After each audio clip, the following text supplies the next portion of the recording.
Good morning, everybody. Happy Tuesday. I'm Rita Hickman, body mind expert, shiatsu massage therapist, and I help women figure out their narcissistic and toxic relationships. Whether they've had it since, narcissists in their life since they were a child, whether they've been working on this for a while with therapy, whether it's brand new to them and they just discover that they're surrounded by self-absorbed people that will never give them a fair deal. Wherever you may be, whether you're trying to leave, whether you already left and dealing with a divorce, whether you want to start a new relationship and don't know how to start it, whether you're going back and healing your parent wounds because your parents are getting older and the dynamic is shifting, whatever it may be, if you've got a narcissist or a really toxic person in your life, you need some support to get through it, because you really can't do it on your own. And that's one of the reasons I do these live videos every day. I also have a coaching practice. I also have a small group coaching practice. I have a brick and mortar in-person practice where I work with people who are in the area, and I do programs out of my space. We have a lot of fun, retreats, workshops. It's pretty awesome. In fact, last night we had a Rewrite Your Life workshop. It was pretty cool. It was all about writing and rewriting your story. So anyways, today's topic is on how to save yourself from a narcissist. So, one of the biggest challenges of having narcissists in your life for a while is you develop an idea of learned helplessness, which is the fact that this is the way it's always going to be. Nothing's going to change. I need to make it work. Nobody else would want me anyways. I understand this. This is comfortable. There's all sorts of really, really important physical and emotional reasons why we're in relationships with narcissists. It's much more complex than, what everybody's, well, why don't you just leave? Why don't you just do this? Why don't you just do that? That's an overly simplistic explanation of all the things that are going on. And in fact, if something happens, if you find some way to march out the door, you're still going to have all the issues that got you into the relationship in the first place, and those need to be worked on. So, there's a whole thing going on when you are in a narcissist and toxic relationship. So, how do you save yourself? How do you look at the situation that you're in and say, this is lousy, this is terrible, I'm not happy, I'm stressed all the time, I'm starting to get sick, I've got immune disorders and digestive issues, and I can't get out of the job that I'm in, and when you recognize and look and say, what, this is not the life that I wanted to live, this is not who I wanted to be, that's when it's time to start saving yourself. That's when it's time to, put your feet in the ground and say, all right, it's time to grow. Now, you can save yourself with tons of support. In fact, a support system is highly important for saving yourself. But you can do it. It's absolutely possible.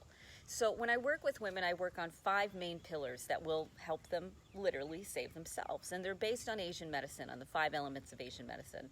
And the first one, the most important one, the one you begin with, is a support system. Whether it's a really good therapist, shop around, find one you like. Don't find one that blames you. Don't find one that just agrees with everything that you say either. Find someone who's actually a healer. Find a couple good healers to put in your life. A coach is really important too.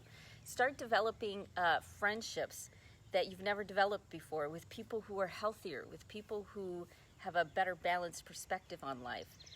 It's super important, if you're going to save yourself, if it's time to change, that you start with getting a good support system. So the second thing that needs to be put into order is you need to start clearing your trauma. Now, there's tons of different ways to do this. Some people do it through energy work, hands-on energy work. Some people do it through big psychotherapy things like constellation workshops. Other people, as I said, work one-on-one with someone to clear their trauma. I, on the other hand, I use a wide variety of methods to keep clearing trauma. Like this morning, I was dealing with a feeling, an old feeling of abandonment came up. You know how strong those are. And that one came up. And so I sat with it, and I was able to work with it and clear it. I went back to the memory that was around it, or one of the memories that was around it, and I let myself be present with it. So clearing a trauma. Clearing a trauma is when something happened to you, especially if you were smaller, before your brain could really grasp what was going on. And it was unexpected. You felt you had no control, and you didn't have a way to process through it or reframe it. It was a situation where you had to take that emotion and you had to stuff it down into your body.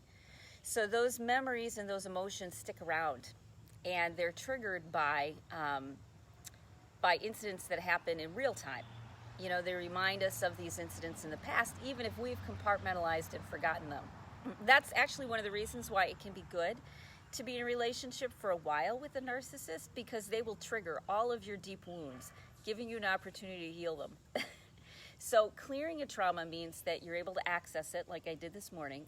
I remembered a very sad time in my life, and you let yourself feel all the things that you couldn't let yourself feel then. Now, the cool thing on the other side of clearing trauma is that you feel so much more peaceful about everything.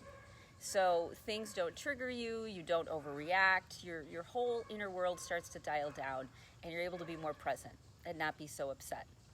So clearing trauma is a really important piece. A third piece is physical choices that affect your mental and emotional health. So doing things, in body work we call it breaking the pain cycle.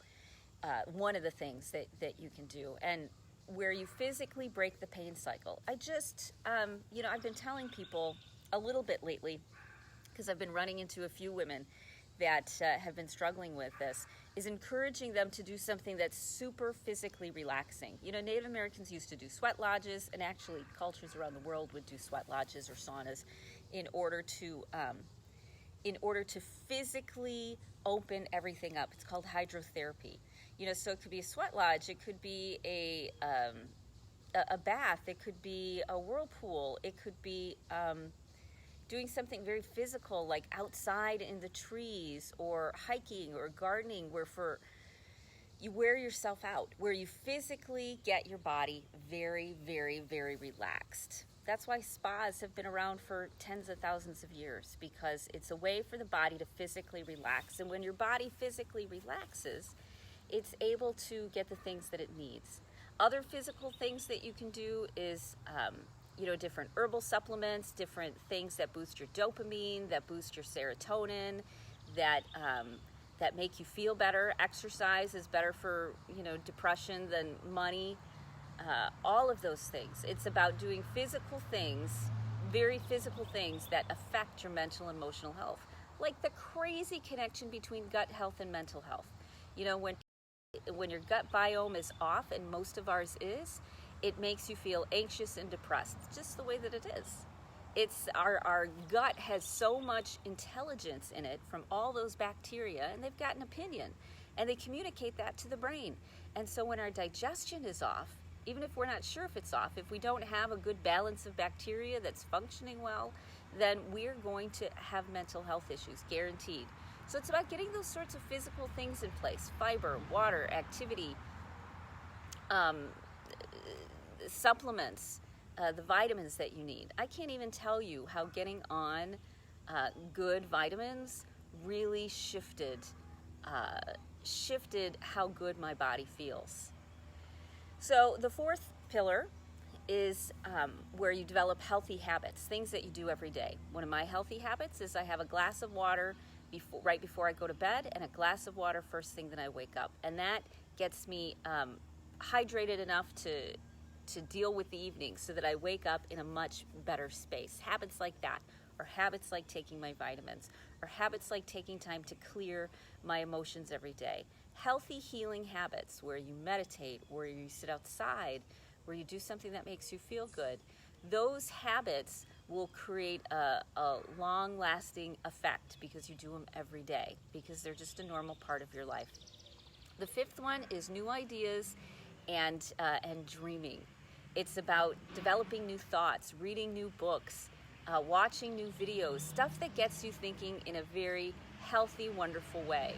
So I like to use the I Ching a lot. The I Ching is the divination for Asia, it's Asian divination. And what I like about it is it's based pretty much on, Confucius used the I Ching. It's a philosophy of peacefulness. It's all those philosophies that you hear about in jiu-jitsu and in karate and in taekwondo. It's all of those philosophies about living a peaceful life. So that's, those are the thoughts that I follow. Those are the thoughts that fill my head. Other people pick different spiritual paths. Some people do stuff that's a little bit more new age. Some people follow the religion of their youth. Some people find something that works for them. But it is filling your head with positive new information so that you rewire your brain. And when you're ready, and when you cleared emotion, you're ready for a new idea. So when you work on these 5 pillars, when you work on these 5 things, they work together. And what happens is you start to get clear-headed and healthy, and you feel better, and your thinking changes, and your support system changes, and you evolve as a person. And when you evolve as a person, you have everything that you need to save yourself. Suddenly you're not afraid. Suddenly you've got the tools. Suddenly you feel good, your body's behind you, it's not betraying you. Suddenly you're not reacting to everything. Suddenly you've got friends and family that help you in whatever you're doing. It's an evolution. So if you want to save yourself, it's not about some big jumping off of a cliff and pulling the chute, let's go, man. It has nothing to do with that. Although I spent a lot of my life doing that. Of course, close your eyes and jump off the cliff. It's much, much more effective to not do something super sudden like that, but instead to build a scaffolding, to build a foundation. And when you do, then it's very easy to save yourself, because the choices and the actions and the decisions that you make, they're all in alignment, and you've got the ability to follow through on them, okay? So if you want to save yourself, work on yourself. Get yourself feeling good. And it doesn't have to be hard. It doesn't have to be, drudgery and awfulness and misery. In fact, I think healing is one of the most fun things to do. Because if it's not fun, you're not going to do it, right? I learned a long time ago that if you don't make things fun, you're not going to do them. So if you're going to do this healing process, you have to not make it miserable. You have to reward yourself often. You have to do things that you enjoy. You have to notice how you're benefiting. You have to want to do this work. And if you want to do this work, don't make it hard. Make it easy and fun and interesting. Because otherwise you'll be like, you know what, it's much easier just to suck it up and deal with my issues than it is to change. Don't make it hard on yourself, okay? So that is how you save yourself. You work on those 5 pillars, and if you do that, I can guarantee that your life will change. I can guarantee it, okay?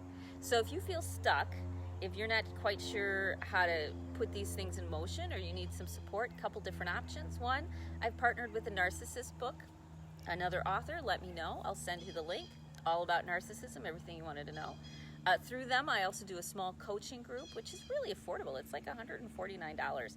I didn't price it. I'm the expert. But we meet once a week, and you get 8 weeks of it. It's pretty cool. Or you can contact me, and we'll set up a strategy call. And in the strategy call, we'll look at what's going on, your finances, your time, your life, your challenges, your story, and we'll come up with a plan that you can follow, that you can say, okay, I've got a big picture now of where I'm going and how I'm going to get there. Sort of like the hero's journey. You've probably heard about that, where the hero hears the call and goes out and goes through trials and tribulations, like Lord of the Rings. You are on your own hero's journey. And we map that out, and we look at it, and we say, okay, this is where you're at, this is what's going on, this is what you can do to help yourself. These are the resources available, whether it's me or whether it's seeing, a psychologist. I've got referrals for that, whether it's energy work with somebody else, whether it's different authors that I love, whether it's different resources I use, herbs, whatever. We figure it out. We come up with the plan that helps you feel like you've got your control back, okay? So if you feel stuck, message me, and I'll send you the link to apply, okay? So I think that's it. I hope you have a great rest of your Tuesday, and I'll see you tomorrow morning. Bye.